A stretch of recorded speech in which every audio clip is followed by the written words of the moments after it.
this is Jim Reynolds, and you have made it to the Christian Life Empowerment Podcast put on by Ultimate Mission. This morning, I'm going to be talking to Laura Pascoe, who is the Director for Portland Adventist Community Services. How are you doing this morning, Laura? Hey, I am so good. Thanks for having me. Hey, I am just happy that you've taken time out of your busy schedule this morning. I know how busy you are. We tried to get together Friday, and you were busy Friday, and I'm sure your life is just incredibly got things going on all the time. So I really appreciate you spending time with me this morning. So basically what I want to do is I want to talk about Portland Adventist Community Services and the ministry that you have and what it means to the community around you. And then we'll talk about how other people can become involved in what you're doing, because I think, what you guys are doing there in Northeast Portland is just, it's phenomenal. So tell us a little bit about Portland Adventist Community Services, or what those of us in the local area call PACS. PACS, absolutely. So Portland Adventist Community Services started in 1934. So it is not a new organization. But you were not the founder. I mean, true. Agreed. I am not the founder. In fact, am I the last one on board here? We're about to hire a couple people. So when we hire them, they'll be the newbies, and they'll think that I've been here forever. But I am actually very new here. But I am. And much younger than me, by the way. So I was just joking. Oh, no, it's all good. I am not the founder. I have not been here since 1934. But people who are wanting to be the hands and feet of Jesus and serve others in a tangible way have been involved with PACS since 1934, though it's changed locations a few different times. Where we are right now, we are on Halsey and about 110th in Northeast Portland. Our campus has 2 thrift stores, and that we are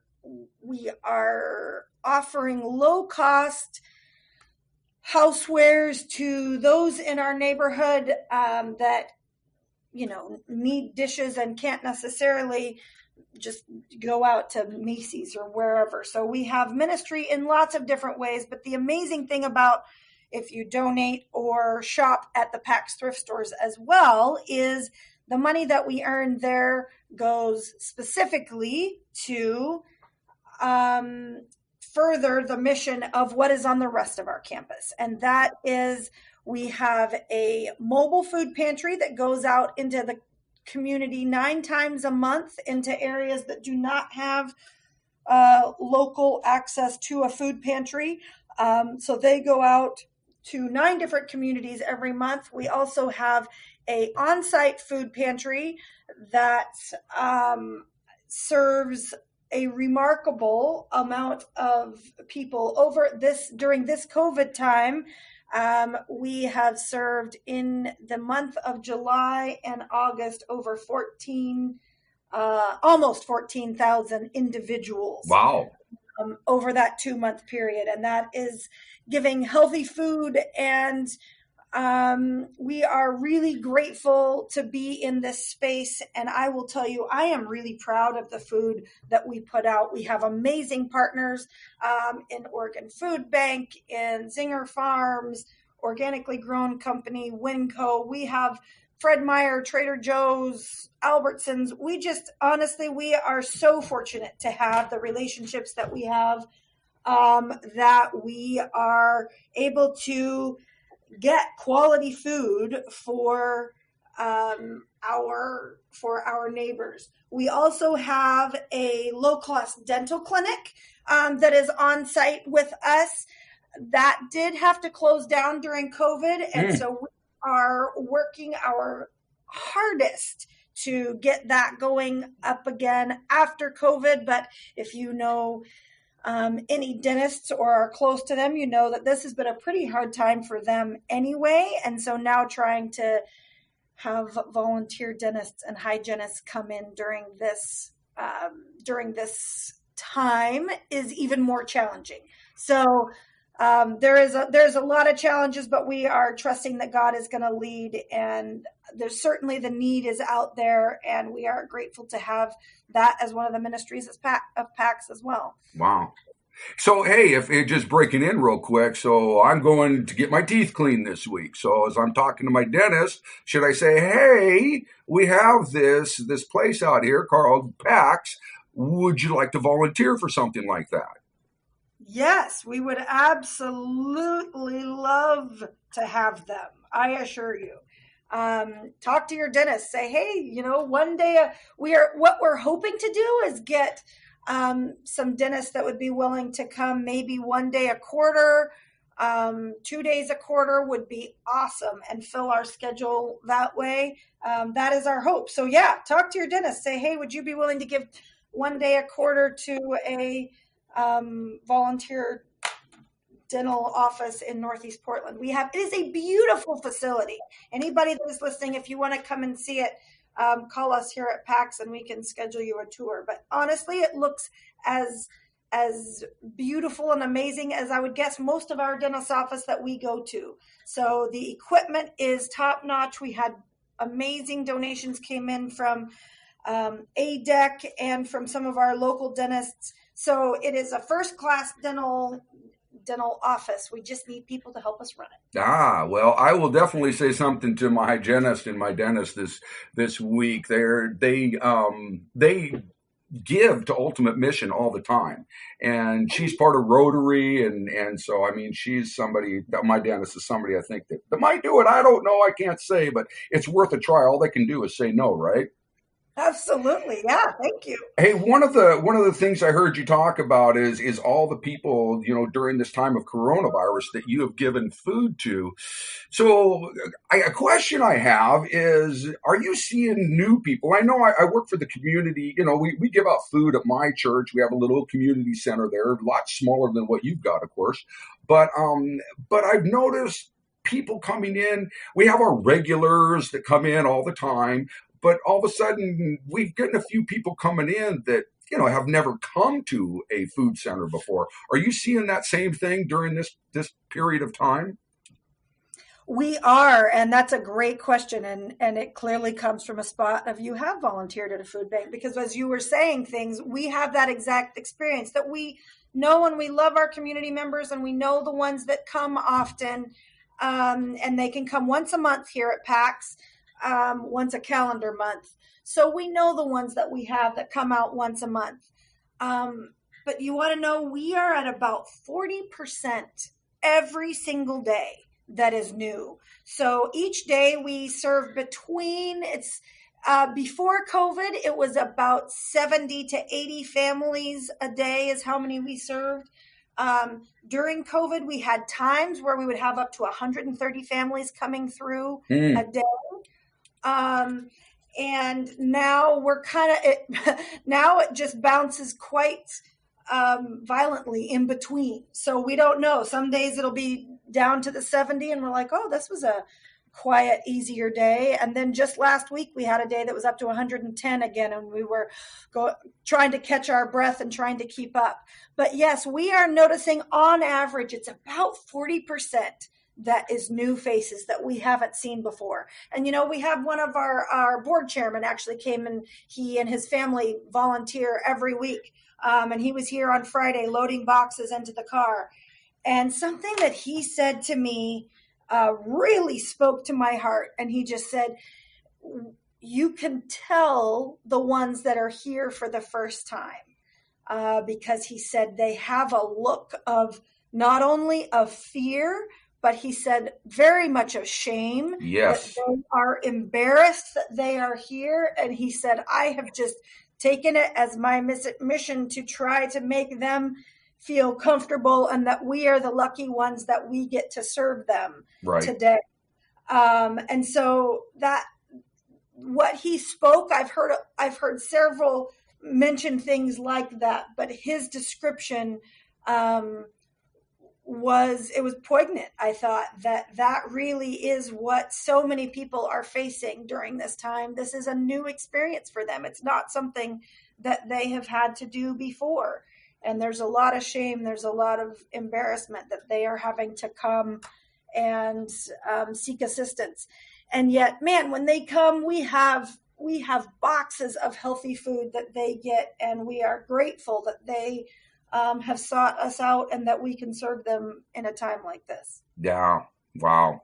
Yeah, I mean that's what you're there for, to help those people, and so it makes you feel good to help them, and and they're almost doing you a favor. And if you could somehow, I experienced the same thing. I had people apologizing to me for taking the food, and I'm saying, I'm I'm just happy that I have somebody that needs it that I can give it to. And so, yeah, the experience all the way around it's an interesting time we're in. And you said that you just started a little bit ago in PAX, and so and actually the way you and I met was kind of interesting, because as most people that are on this podcast know, that I run an organization called Ultimate Mission, and we do work around the world in third world countries, and I have something called a Mahdi Drop, which is just 2-ounce ceramic tablet that'll keep a family of 5 in clean water for up to a year. And I was asking around the conference office, and who should I talk to about this, because I was trying to figure out a way that I could sell this in the United States to raise money for the missions that I do in third world countries. And they said, well, you should talk to Laura Pascoe. And at that time, you had a different position. What was your position in the conference right before you came to PAX? Right before I came to PAX, I was the coordinator for Adventist Community Services, Health Ministries, and Disaster Response, which is where you and I, met. It was great.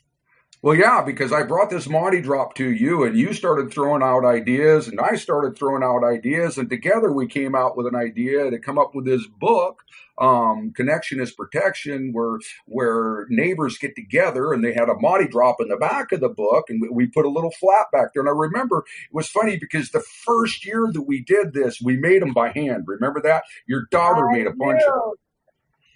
And you designed this, and you did all the computer work, the graphics work to put it all together. And then I can't remember who came up. I think you came up with a little packet in the back of the book to put the Mahdi Drop in.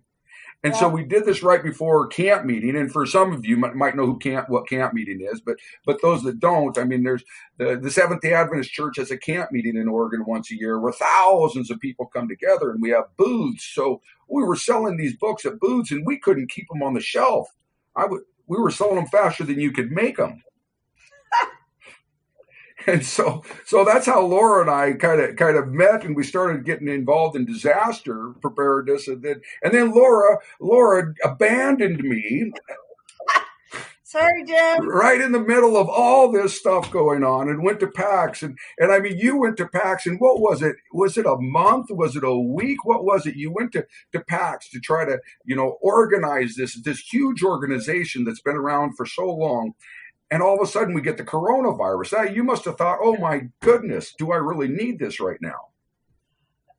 You have no idea, but yes, you certainly hit the nail on the head a bit there. So I came to PAX in the middle of November, towards the end of November, actually, right before Thanksgiving. Okay, so you had a couple months. Yeah, but anybody who has been at a new job knows that really the first year? 2 to 3 months, you're just slowly spinning around, kind of trying to look at the organization around you, figure out the culture, figure out where you fit in, what things you love about it, what you want to keep, what you want to maybe see if there's things you can improve on. And I was just starting to feel like maybe I had some footing and idea of what this should, maybe the future of PAX. Hey, what if we started this way? And God was really opening some doors, and I was excited about it. And about middle of February, we started talking more and more about this COVID. And then it was the middle of March that we shut everything down on the thrift store side. We didn't shut the food down, but we had to shut the thrift stores down. Yeah. Yeah, I mean that must have just been amazing because it's one thing you go to work at a place and you're getting used to it, but it's another thing when you go as the director of the place. And I mean, oh, that must have just been horribly crazy for you. But, I am so glad that things are working out so well. And I know people that work down there with you and seen you come in, and I've been listening to them and talking to them. And I tell you what, these people are impressed, Laura, with you and the job you're doing. And some of these people I know, I mean, they'll complain about just about anything, but for some reason, they have no complaints that I've heard about you. So, I mean, I am hearing you're doing a wonderful job. And through all of this, it's just incredible that you had to take this place over and then trying to go through this coronavirus and keep it all moving, because you've had to change a lot of things, right? I mean, what have you had to change besides just shutting down you shut down for a while the place where you sold all the plates and pots and pans and all that stuff. Yeah, the thrift store, but you have that open back up, but then you've had to change to 6-foot distancing, put signs on the doors of masks, and go through all that stuff. I mean, and then handing out food has got to be a completely different thing. So yeah, you just covered about 19 things. I'm trying to take notes about where I'm going to go back to. Sorry. No, it's good. I get going, I can't stop. I don't know what to tell you. Jim, you and I could talk forever. When you asked me to do this, I was like, man, how long do you want this to go? But, back to I will tell you, this is an awesome organization that I stepped into. I am super grateful to be here. The employees here, the volunteers are genuinely, they are here to do God's work. And it is a privilege to be here. I will say several times in that COVID time, especially in that first month, Jim, I think how involved I was at doing classes for FEMA and Oregon Emergency Management and that kind of thing when I was there at the conference office. And I will tell you, it was undoubtedly the most stressful time in my life, period. But I always felt like all of my experiences that I had brought to this moment, that God had just lined them up so that it would give me the tools to know how to lead this group of amazing people through an unprecedented time of pandemic that we haven't seen since the early 1900s. So that always felt comforting to me, even when I didn't feel like I not necessarily had a clue, but there was a lot of times where you don't know that you're going in the right direction, but you just have to jump.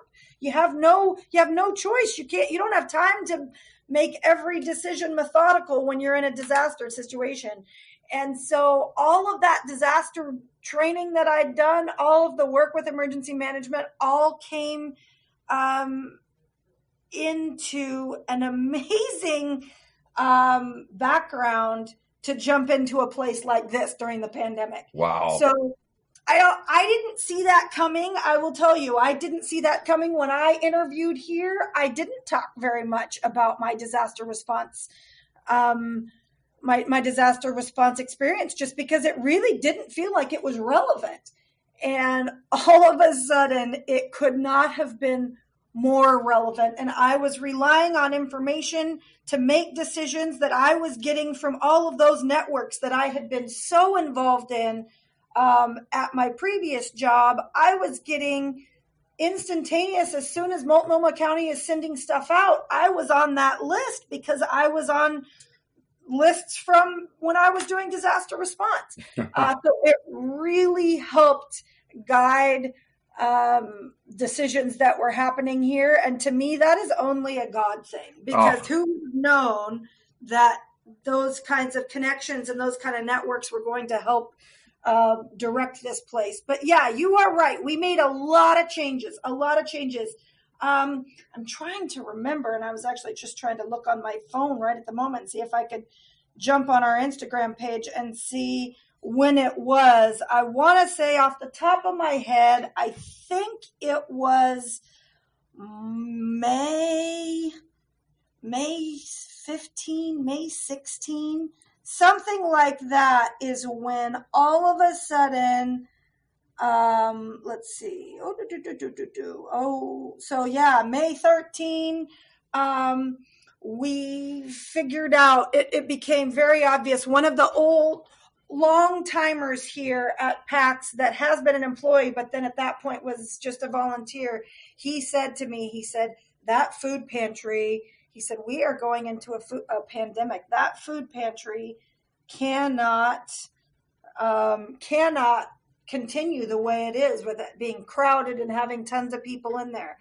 And I think he said that to me on a Friday morning. It may have been a Thursday morning, but and all of a sudden over the weekend, because, you know, why not work over the weekend? It was over the weekend of March 14 and 15 that we spun everything around. This group, this team here of management came into PAX on a Sunday, and we turned the entire food distribution system inside out. And we went from having people used to come in, you would get interviewed in a small interview room and then head out and stand in line and wait to go through basically a grocery store shopping experience, which that has been something that is very valuable to PAX, because we want to give people dignity, and there is dignity in choice, where you are giving them the choice that they can choose what is on the shelves, not just you giving them it to them. So that has been something that has been very strong here. More like you're shopping at Safeway or something, not like you're, yeah, that makes sense. However, in these times, all of a sudden, priorities were shifting, and it wasn't that dignity wasn't important, but safety was what was so important, and not having people in crowded spaces. And so, yeah, that Sunday, I think it's March 15, I think it was the Sunday, our management team was here all day from 9 o'clock in the morning until I think the last of us left about 6:30 or 7 o'clock that night. And the next morning, we were all here at 7 o'clock in the morning, and we had restructured our parking lot. We had created a process where we would have as minimal volunteers and staff as possible. We're going through and creating food boxes in our pantry, keeping our numbers down, and then we would go outside, and it became a drive-up food pantry distribution where people would drive their own cars up, and it was no contact. We would either have them get out of the car and get the box, or they would open their car and we would put the food in without touching anything. Because if you remember at the very beginning, contact was something that we're still very careful about that. We wash our hands, we wear gloves, all of that. But we didn't have the masks at that point. So contact was a big thing at that point. So it was, all right, either you touch your car or we touch your car. But if we touch their car, then we have to go and get new gloves. And so, yeah, it was at that same time we were having to discourage a lot of our volunteers from coming because they were in that higher age bracket. Risk bracket. Absolutely. Mm-hmm. So not only were we trying to turn the food pantry inside out to a completely new system, but we had to talk to a lot of our volunteers and tell them, we absolutely love you. We adore you. We appreciate you. You matter. And because we love you and because you matter, we want you to stay home for now. And honestly, that was some of the hardest conversations that we had early on because people just didn't understand and they felt like we were sidelining them from a place where they were doing the work of God. And they were, and they still are doing the work of God. Right. And actually, just this morning, I had a sweet 89-year-old volunteer in here talking to me, and he said, I still don't understand why you didn't let me come in.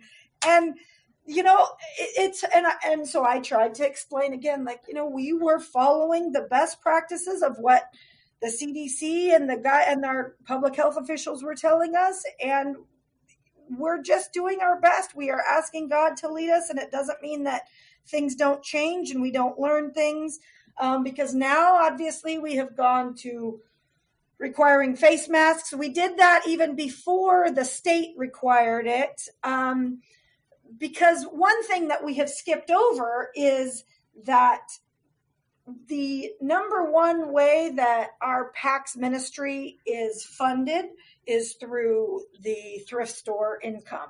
The income per month at our thrift stores funds 2/3 of the payroll for this entire organization every single month. Oh, wow. And so when we had to shut down our thrift stores, which I'm trying to see, that was March 18.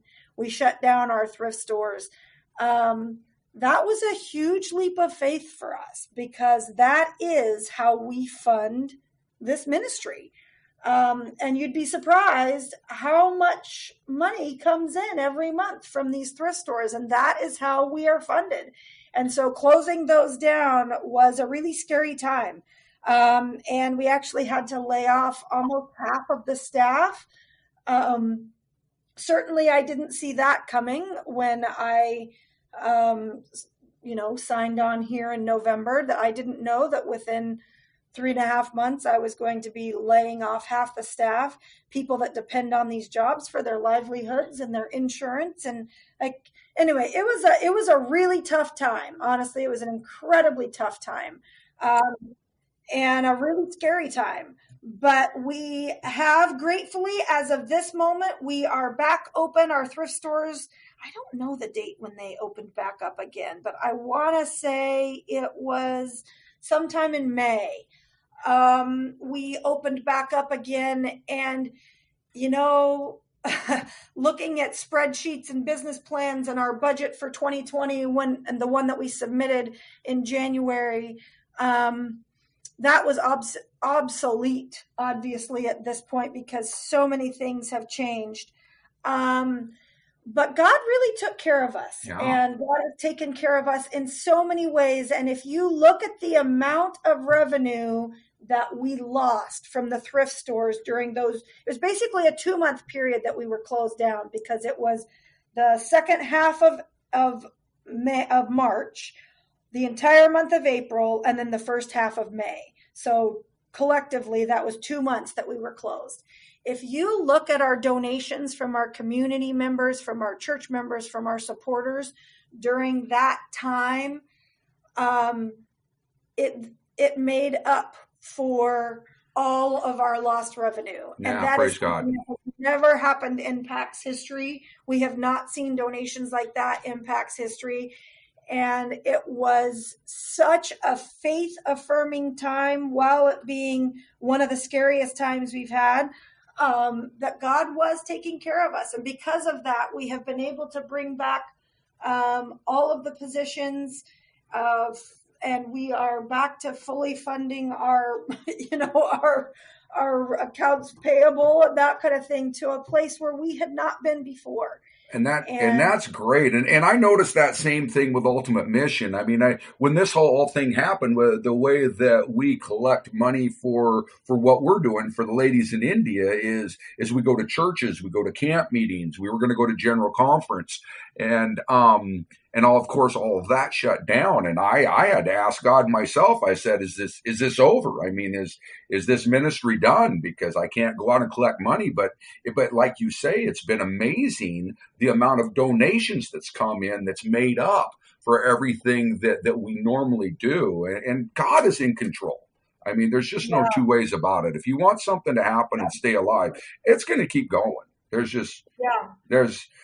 So, and some people may think, well, you got to redo things. You're putting food out at, people are driving up, you're giving them food, but there's a lot of thought that goes into revamping a whole system.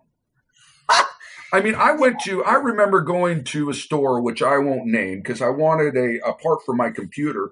And this is right after the coronavirus, and things, started to open back up. And I go to the store and they wouldn't let us in. So what they did is they would take and they had us stand in a line outside. So everybody's crowded in this line and they won't let us in I'm going, well, this doesn't make a lot of sense. And then I finally get to the front of the line and I ask the guy, says, okay, now what do we do? He goes, well, I really don't know. I go, well, where's your manager? He goes, well, and he waves his manager over to me. We're outside. And I said, okay, now what am I supposed to do? You're not going to let me in. I need this part. He goes, well, you go out and sit in your car and we'll come find you. Oh, that's going to work well. I went out, I got in my car and I drove away. I was like, this doesn't work. They didn't think through the process. And so I know that what you had to go through and the steps you had to take, and probably the first time you did it different second time than you did it the first time. But it's true. We have made improvements all the way along, and but you want to know what? That team that has been out there, they are a finely tuned machine, and it is fun to watch. I actually go out there when I need a pick-me-up. I'll just go out there. There is trucks coming in, delivery trucks delivering food. There are cars driving through. And on those days when we would have 120, there was months where we would have 120 to 130 cars a day. And we are open from 9 a.m. until 11 a.m. So that's in 2 hours. Wow. Yeah. Well, if you do the math, that is basically a car every minute to minute and a half, 2 minutes, depending on the day. And that's how quickly we were getting people through while helping them feel like they mattered and like we were grateful that they were there. And we do have somebody that goes to the cars while they're standing in line and, does the interview process through a mask and 6 feet away and talking to them. But there has been a lot of changes, but our Oregon Food Bank has been an amazing partner during this. We are so fortunate to have them as our food distributor in this area, being on some of these regional and national calls that I have been on because of my my connection still with Adventist Community Services and with FEMA and that kind of thing.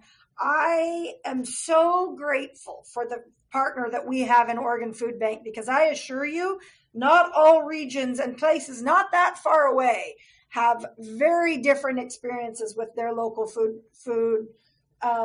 banks. And Oregon Food Bank actually has won like the best food bank in the nation several times. Wow. And to me, I never really knew what that meant. And all of a sudden, on the phone calls and the frustrations that I am hearing from other food bank directors, and it is an absolutely different world. They have been such a partner with us, looking at ways to try to help empower us to serve as many people in the community as possible. They have been doing backflips and turning themselves inside out. So partnerships and relationships has been what has been the biggest bonus of COVID, for all of the heart and the struggle and the economic downturn and the uncertainty and the fear and the anxiety and all of that is real. Is real and happening every day. Yeah. We're just not trying to look for silver lining, but there have been things where we have seen God working and working on our behalf. And, some of the relationships in our community has just blossomed out of necessity, because this is what we needed. And it's things that are going to strengthen PACs and strengthen our ability to serve our neighbors better in this community for years to come, because of the connections that have been made during this. So, God is at work. He always is, even when it's scary, and goodness knows there's been those times. But I am so grateful to have a faith that I absolutely believe that God is working in the details and in the big picture, and that if we trust him and we absolutely are doing our best to follow his lead, he will ultimately lead us where we need to go. Please. Mental home stall, thank you. Oh, there you go. I am in a working environment. Yes, you are. and we appreciate you taking time from that working environment. And you may have heard my alarm go off too. I mean, it's just, this is a world of bells and whistles. You just can't get rid of all the sounds. So, hey, and you know what? That's a great segue into what I wanted to talk about next. which is the future of PACs. I was looking on your website, and there's a thing on your website that talks about your 3-year strategic plan. And so I was looking at that, and that looked very interesting to me. So can you tell me a little bit about your 3-year strategic plan that you guys have? Because I was seeing that possibly you're going to be taking a little bit of a different direction than what you've done in the past. So yeah, there is a strategic plan. That was something that was passed by our constituency in 2019. And that was under a different director than it is now, but I'm obviously following that along with that. There's a lot of things that will not change. The things that are working well still are going to continue going forward, but there is ways that we want to strengthen our presence here in this area and see how we can broaden our base of support and of service, of different ways that we can impact the community. I seen something about a chaplaincy. I can't even say it. Can I say chaplaincy program? Chaplaincy? Thank you. Chaplaincy. There you go. Chaplaincy. Easy for you to say. Yes. So there was a chaplaincy program that was started about a year and a half ago.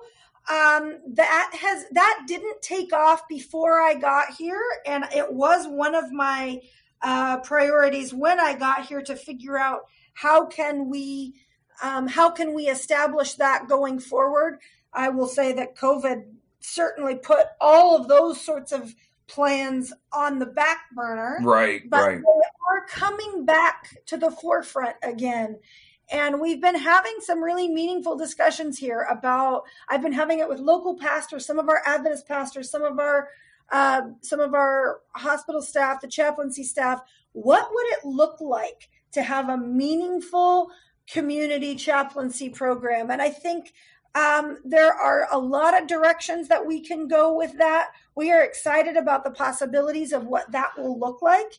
And we are praying for God's wisdom to see exactly what direction that takes. Because we don't know, to be perfectly honest. We don't have a exact 3-pointed bullet plan of this is exactly how the chaplaincy program is going to look. There's a lot that needs to be still defined about that, but I do think that this community needs a presence here, and I would love to be a place that in the future that we are the living room of this community, a place where people can come and that they feel safe, that they can have conversations. What does that look like? What does that look like for the younger set? What does that look like for the older set? What does that look like for our own volunteers and staff members? There's a lot of facets to that, and we are excited to see where that goes. And we are getting a team together to talk about some of those specifics, especially post-COVID. What the need is as great, if not, let's be honest, greater than it's ever been for support. And when we're talking about the anxiety and the stresses that are on our community members right now. So yeah, there's a lot to look forward to, and we are excited to see where God leads us. There's that line that you walk when you do something like that, because I walk that same line with the ministry we run with the health ministry, because we're not out there to put notches in our Bible of how many people we bring to church. Right. No. We're out there to help people. And in our organization is, I'm sure, the same in the way, because you and I think a lot alike from us working together. I know this is that we're out there to do the right thing. We're out there to help people. And if the Holy Spirit impresses people to ask other questions or do more things or to want to learn about the Bible, then we want them to, but we don't want this to be a hook. We're not giving you something so that now you can come to our church. And and so walking that line is because you can't oversell God. And that's something we always have to remember. I mean, God is the one thing that you can't talk big enough about because you can never, there's no way you can describe how great the experience is of having a relationship with God. So it isn't something you want to keep in the closet or hide away, but it's also something you don't want to use God to push people away. So there's a big line you walk when you run an organization like yours or something like this. And then, of course, with the Oregon Food Bank, it isn't like you can just hand out literature with Right. boxes of food. So Right. Well, I wanted to say that, and we are so grateful to be part of the Oregon Food Bank system, and that does give us some obvious limitations, and we follow them because not only because I think because we need to get the food, but also because, like you said, that is genuinely how I believe this should not be a bait and switch. And hey, if you take food from us, then you got to hear our sermon. Yeah, exactly. Then Yeah. if you want food, you need to hear a Bible study first. That is never who we have been, and that's not who we ever hope to be. So you're right. That is the kind of line that the chaplaincy program, what would that look like? That it would honor people's choices, that it would give them a place to talk if they wanted to. And it's certainly nothing that would ever be pushed or even put out in front of like our food customers that are coming. It would be the kind of thing where they could know that it was happening, but it would never be pushed on them. And like you said, putting a pamphlet in the food box, that is never going to happen. That's just not how that's not how we work. It's not how we can work. And it's not how we would, even if we didn't have to, because we want to make sure that people do know that we are simply out giving them food because it is the right thing to do. And yes. so yes. So you're right. That is some of the complexities of how do we create a program where people feel comfortable, that if they had questions or they wanted to come and talk to somebody, they could, but they certainly never feel like it's pushed on them. Right. Yeah. Yeah, and I think that's important because that's in this age that we live in. I mean, there's so much advertising. What the average person sees 5,000 ads a day, and so if there's anybody that can understand if they're being sold to, it's this generation. Yep. We're the most advertised to generation in the history of the planet.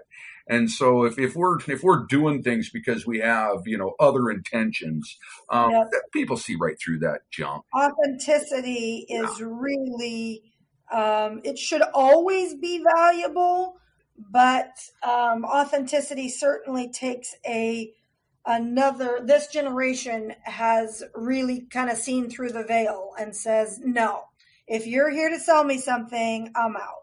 And, I think that has created some interesting conversations at a church level and also here at an organizational level about who do we want to be and how do we want to project that to our community. So you're right. If we aren't walking the walk while talking the talk, then we might as well pack up and go home. Right. And, it basically comes down to if you don't love people, you might as well stay home. I mean, if you have an agenda, I don't know, go sell used cars or something. But but if you've got to really have that love for people, and the funny part is the way you have that love for people, it's God puts it in your heart. Because I know before I had this Christian experience that I got in 2006, there's no way I'd have done some of the things I do now. I just didn't love people. I would just as soon hang out with my friends than, go try to help people sometimes. And, Sure. and so there's a difference when God puts this into your heart. And so, that kind of leads into where I kind of want to finish with this is how can people get involved in what you're doing, Laura? How do people, because from what you've told me, I mean, some of your older people are not able to come because, they're afraid of this coronavirus. And of course, we don't know where things are going to go. So you may need some younger people and then donations. I mean, you guys need donations for what you're doing. So how does that, how can somebody get involved in that? Sure. There are so many ways that you can get involved in PACs.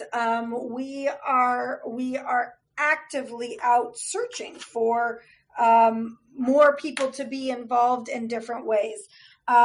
Like you mentioned, our volunteer base has shifted a lot. We do have some of our other volunteers are starting to come back because we have taken aggressive stances upon masks and social distancing and that kind of thing. And we continue to keep that a priority, not having large amounts of people in one space. We are absolutely clear on that. So we have had some of our volunteers coming back, but man, only a fraction, and that's okay. We are allowing those that really want to come back as long as we have a plan to have them deploy in a way that would be safe to them and safe to everybody else. So we do need volunteers. We need cashiers in our thrift stores. We need people to help us pack food boxes. And we need people to help load food boxes. I'm telling you, and this sounds funny, but I'm completely serious. I have joked with a couple of our team members, Tim, who's my associate director, and he has been with PACS for such a long time, and he is valuable on so many levels. The knowledge that he has from before, but also his brain thinks so differently than mine that I think we make a really good team. That's good. We cover the bases really well. Another gentleman, Fernando, that worked for the Office of Education for the Oregon Conference, they allowed him to come be one of our solid volunteers for 3 months, and actually even a bit more. Those two, I laughingly tell them they need to start a YouTube channel for like boot camp to get really strong arms, because man, those guys, they are moving. Our food boxes are about 50 pounds a piece, and each family gets 2 of them. And on any given day, if you do the math, when each family is getting 100 to 120 pounds of food and produce, and they are loading it into 120 cars, that is a lot of poundage that they are moving a few tons. Reps every single day. So man, these guys, I'm telling them, you could start your own workout channel. Like if you want to gain some arm muscles and some core strength, come work at PACS. So the gyms are closed, so there you go. Yes, this could be your gym. Come every Monday morning, and we will help you lift 1,200 pounds worth easily on any given day. So yeah, that's one way that we need volunteers in our food area. We need it in our thrift stores. If you have something that you are passionate about, that's been one of the fun things about working at PACS, is seeing that there's a gal that is crazy passionate about crafts. She loves fabric. She loves ribbon and all of these things that are crafty, which I am not at all. But it takes all kinds. God thankfully gave me other skills, because if it was left to my crafting abilities, my family would be desolate. But, this gal has absolutely loved our crafts section. We make so much money off of the things that are donated, the craft items that are donated. But that takes work to sort those, to organize them, to price them. That kind of story happens in every single area of the PACS thrift store. So if you have something that you are passionate about, if you like electronics, or if you like books, or if you like shoes, I am telling you, we could use your expertise here at PACS, and that's a great way to volunteer. Or like I said, cash register. We need somebody in the office to help us answer phones. We've got all sorts of needs. You come and talk to us, and we will find you a niche, I promise. Another way that you can support us is by giving us your good stuff when you give it away. This isn't just like you clean out your garage and you have a half-open bottle of, random cleaner. Yeah, instead of going to the dump, you go take it to PACS, right? Exactly. If Goodwill doesn't want it. I promise you we don't either. Right. And it's not that we don't appreciate your stuff. It's that we actually really want to genuinely be able to appreciate people's stuff that they give and value it. And we can only do that when we have the space and the personnel to sort through that kind of thing. So if you're getting rid of your dishes, your china, or if you have couches, man, furniture flies out of this place. Really? I wouldn't have thought that, huh? Oh yeah. If it is in good condition and you have couches or chairs, we love it. Tables, sideboards. I mean, you name it. That kind of furniture absolutely flies out the door here. And so that's another way that you can support us. Donate your really nice stuff that you are giving away. If you have a car, I know you take those as well, Jim, but we take cars and we sell them. So, and you can get it, obviously you can get a tax donation for anything that you donate here. So we would love that. Two other ways that you can support us. One is financially, and it does take a team and the kind of expertise that is in our food department. I wish that I could do them justice, but the efficiency experts, the logistics, the food safety knowledge that our staff in a food pantry our size has is mind-boggling. I was going through some of my files here. Just trying to clean out some stuff. I was finding stuff that was filed in like the early 90s that I'm like, wait, why is this still in the file? Way past the 3-year throwaway point. Exactly. So that's what we were doing. We've been revamping some of that. But I found something really interesting for all of the not interesting things that I found. We found some very interesting things. One of them is that in 2005, the amount of food that PACS received for the entire year was 498,000 pounds. That's how much food we got for the entire year of 2005. When you look at 2019, so that is last year, pre-COVID, 2019, the average amount of food that was received by our food pantry on any given month, so this was the monthly average, was 108,000 pounds of food. So if you multiply that out by a year, we were looking at, 1.2 million pounds of food is how much we got. Do you want to know what the last 3 months has looked like at PACS? And I shouldn't say 3 months because I only have numbers for 2, but I know it was in the same general area. So you're normally doing a little right over in 2019. You're doing over 100,000 pounds, right? Yeah, almost 100,000 pounds. Okay, so for the last 2 months, what's it look like? The last 2 months was 207,000 pounds and 214,000 pounds in 1 month. That was the month of June, was 214,000 pounds of food. We have not changed the space since 2005 when we were getting, almost 500 for the entire year. We haven't changed the space. We really haven't changed the staffing that much. That just means that our staff and our volunteers are working so hard to make the space efficient and workable, and they are using every logic brain cell in their minds to keep our system running in a safe and way that still gives people dignity. So, that kind of expertise that we have takes finances to be able to pay people to work in an organization like ours.